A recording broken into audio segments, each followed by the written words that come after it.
एक गरीब तांगा चलाने वाला जिसका सपना बस पेट भर रोटी का था, और एक झिंजादी जो इंसान बनना चाहती थी। जब इन दोनों की दुनिया टकराई तो मोहब्बत ने तकदीर से लड़ाई की। लेकिन क्या एक जिन और इंसान कभी साथ रह सकते हैं, या फिर वो मुलाकात बस यादों में ही रह जाती है जिसे किस्मत ने लिखा ही नहीं होता। रात का समय था। बगदाद की सुनसान गलियां हल्की अंधेरी में डूबी हुई थीं। चांद अपने आधे चेहरे से ऐसे झांक रहा था मानो कुछ छुपाना चाहता हो। ठंडी हवा के झोंके गली के कोने में पड़े सूखे पत्तों को इधर उधर उड़ा रहे थे। ऐसी रातें आमतौर पर डरावनी मानी जाती है, लेकिन काशिफ के लिए यह रोजमर्रा की बात थी।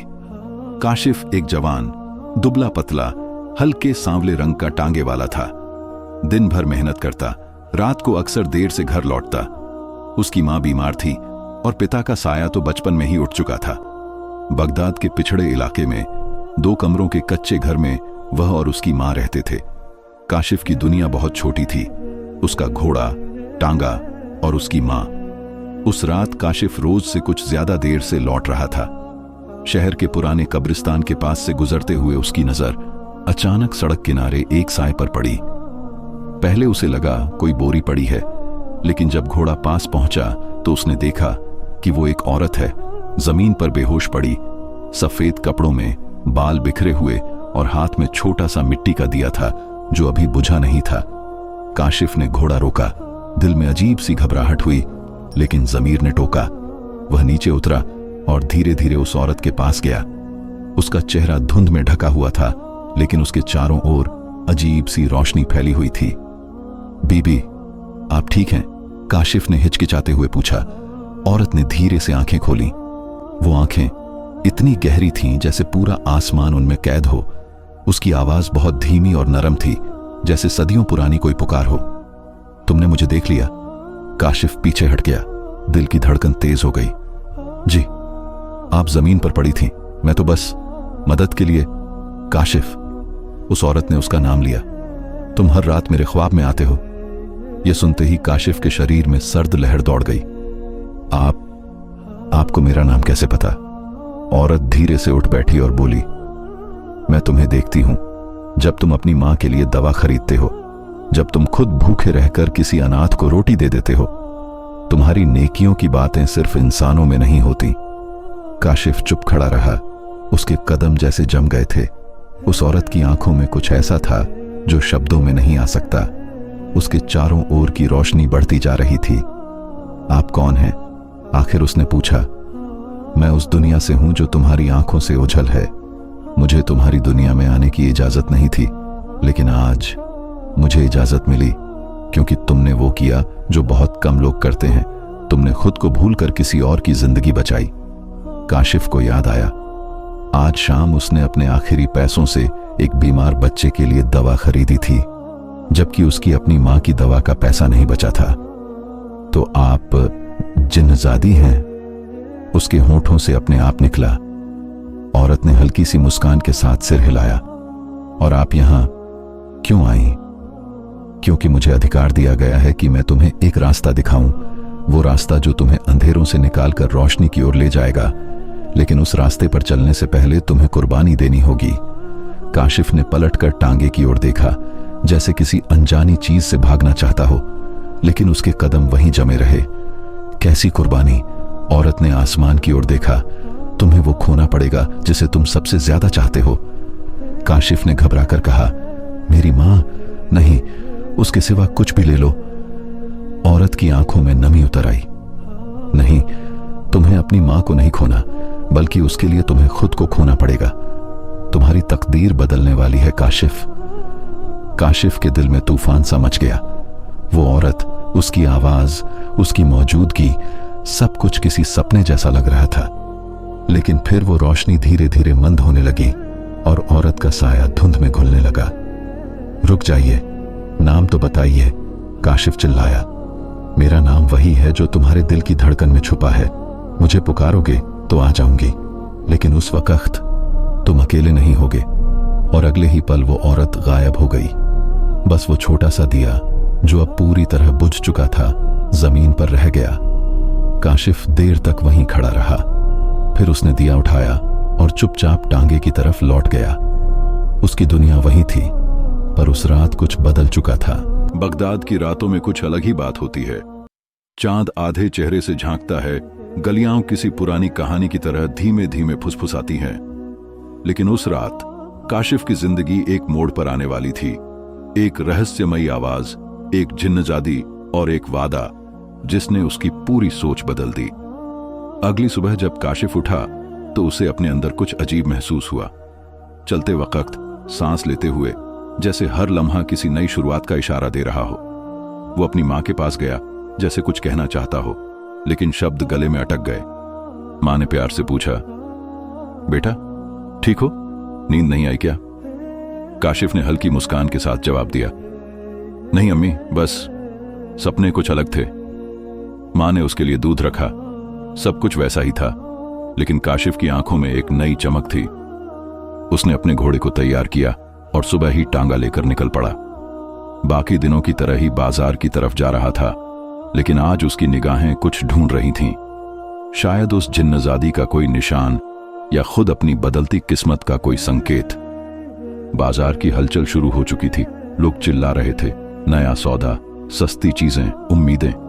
काशिफ ने अपना टांगा एक मोड़ पर रोका और घोड़े को पानी पिलाने लगा।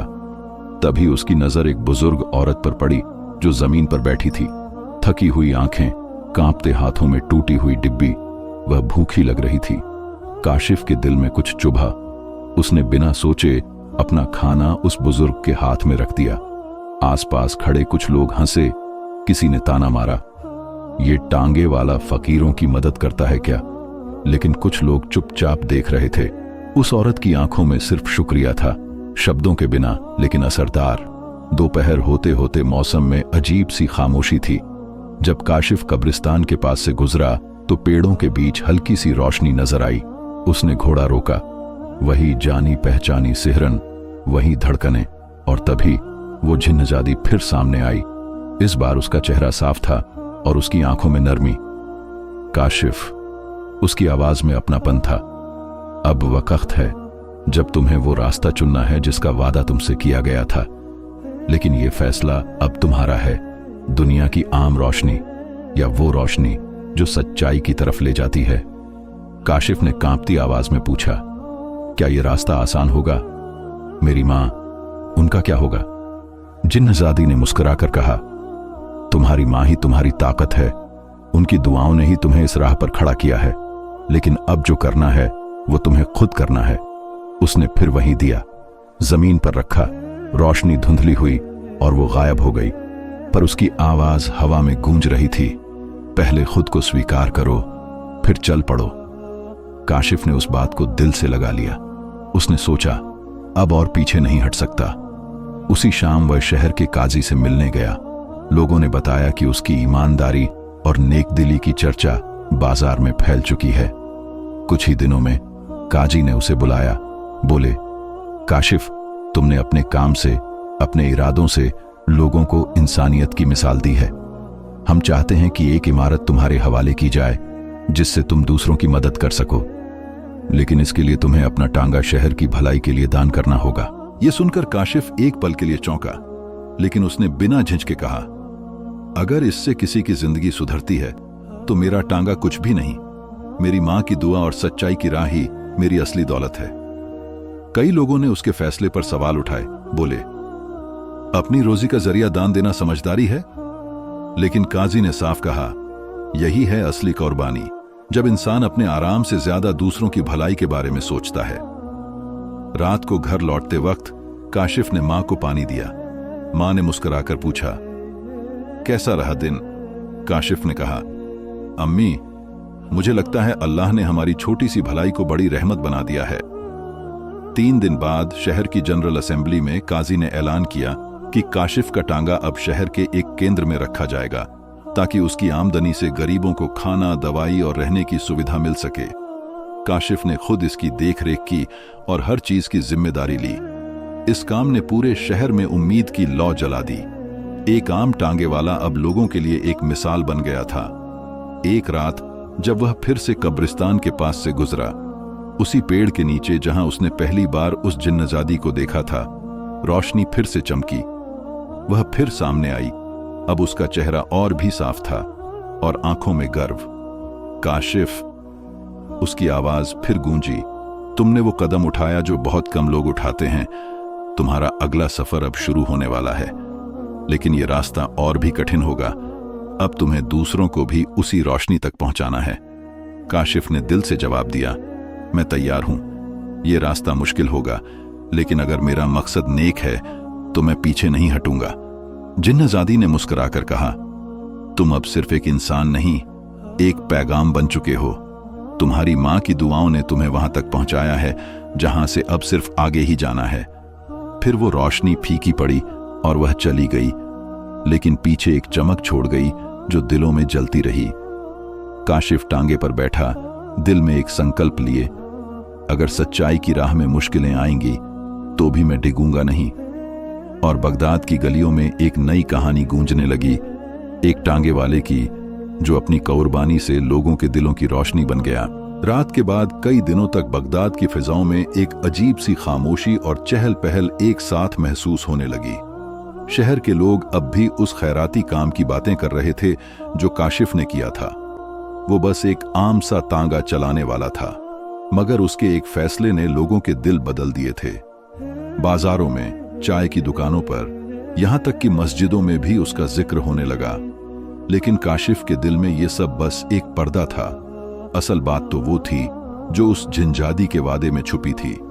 उसकी मां अब ज्यादा मुस्कुराने लगी थी, लेकिन काशिफ ने महसूस किया कि उसकी बीमारी भी बढ़ रही है। वो रोज उसके पास बैठता, उसका हाथ थामे रहता, मगर अंदर ही अंदर उसे लगता कि मां के लिए वक्त सीमित हो रहा है। अक्सर आधी रात को उठकर वो दुआ करता कि अल्लाह मां की उम्र बढ़ा दे और उसे वो ताकत दे कि वो जिनजादी के वादे का हक अदा कर सके। एक शाम जब सूरज बगदाद की छतों के पीछे डूब रहा था और गलियों में चिराग जलने लगे थे, काशिफ को अचानक बाजार के कोने पर शोर सुनाई दिया। वो पास गया तो देखा दो आदमी एक यतीम बच्चे से जबरदस्ती को छीनने की कोशिश कर रहे थे। बच्चे के हाथ में रोटी का एक टुकड़ा था और आंखों में डर। काशिफ ने बिना सोचे बीच बचाव किया। उनमें से एक ने गुस्से से कहा, यह हमारा हक है, यह बच्चा हमारा कर्जदार है। काशिफ ने सख्त लहजे में कहा, यतीम पर कर्ज नहीं होता और भूखे से निवाला छीनना तुम्हें इंसान नहीं रहने देता। उसने जेब से कुछ सिक्के निकालकर उन आदमियों को दिए और बच्चे को अपने साथ ले गया। बच्चा कांपते हाथों से रोटी खाने लगा। उस पल काशिफ ने महसूस किया कि जैसे कहीं दूर से एक रोशनी फिर उसके आसपास फैलने लगी हो। वो जानता था ये जिनजादी की खामोश मौजूदगी थी। रात को जब वो कब्रिस्तान के रास्ते से गुजर रहा था तो उसने देखा कि पेड़ों के बीच से फिर वही सफेद रोशनी उभरी। जिनजादी सामने खड़ी थी। इस बार उसके चेहरे पर गहरी संजीदगी थी। काशिफ, तुमने आज जो किया वो एक और दरवाजा खोल चुका है, लेकिन तुम्हें जानना होगा कि तुम्हारी राह में दुश्मन भी हैं, वो जो रोशनी को मिटाना चाहते हैं। काशिफ ने सिर झुकाकर कहा, मैं तैयार हूं, चाहे कितना भी मुश्किल क्यों ना हो। जिनजादी ने धीमे से कहा, यह तैयारी सिर्फ हिम्मत की नहीं बल्कि सब्र और कुर्बानी की भी है। तुम्हें वो सफर अपनाना होगा जो तुम्हें बगदाद से बाहर ले जाएगा, एक ऐसी जगह जहां तुम्हारी आखिरी आजमाइश होगी। काशिफ ने चौंक कर पूछा, बगदाद से बाहर? लेकिन मेरी मां, तुम्हारी मां की हिफाजत का इंतजाम हो चुका है, लेकिन तुम्हें जाना होगा वरना यह रोशनी हमेशा के लिए बुझ जाएगी। अगले ही दिन काशिफ ने सफर की तैयारी शुरू कर दी। उसने मां को बताया कि उसे एक जरूरी काम के लिए कुछ दिनों के लिए बाहर जाना होगा। मां ने बस इतना कहा, बेटा जा, मगर दुआ में याद रखना कि जहां भी हो सच से मत हटना। सुबह सवेरे वो बगदाद से निकला। घोड़ा धीरे धीरे शहर की दीवारों से बाहर बढ़ता गया। कुछ घंटों बाद वो एक वीरान मैदान में पहुंचा जहां दूर पहाड़ धुंध में लिपटे थे। जिनजादी ने कहा था वो उसे उस जगह पर मिलेगी जहां जमीन और आसमान के बीच खामोशी गूंजती है। 2 दिन के सफर के बाद काशिफ एक ऐसी जगह पहुंचा जहां एक पुराना किला खंडहर की तरह खड़ा था। किले की दीवारों पर अजीब निशान उकेरे हुए थे, जैसे सदियों पुराने राज छुपे हों। दरवाजा आधा टूटा हुआ था और अंदर से एक हल्की सुनहरी रोशनी आ रही थी। अंदर दाखिल होते ही काशिफ ने देखा जिनजादी एक बड़े पत्थर के सामने खड़ी है।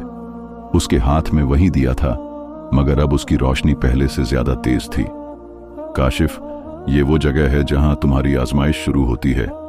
इस पत्थर के नीचे एक संदूक है जिसमें बगदाद की रोशनी का राज बंद है, लेकिन इसे खोलने के लिए तुम्हें अपनी सबसे कीमती चीज कुर्बान करनी होगी। काशिफ ने कुछ पल सोचा, फिर धीरे से कहा, मेरी सबसे कीमती चीज मेरी मां की दुआ है, मगर वो तो मैं दे नहीं सकता। उसके बाद मेरा घोड़ा, मेरे सफर का साथी। जिनजादी ने सिर हिलाया। हां, और ये कुर्बानी तुम्हें अकेला कर देगी, लेकिन ये जरूरी है। काशिफ ने घोड़े को प्यार से सहलाया। उसकी आंखों में आंसू आ गए।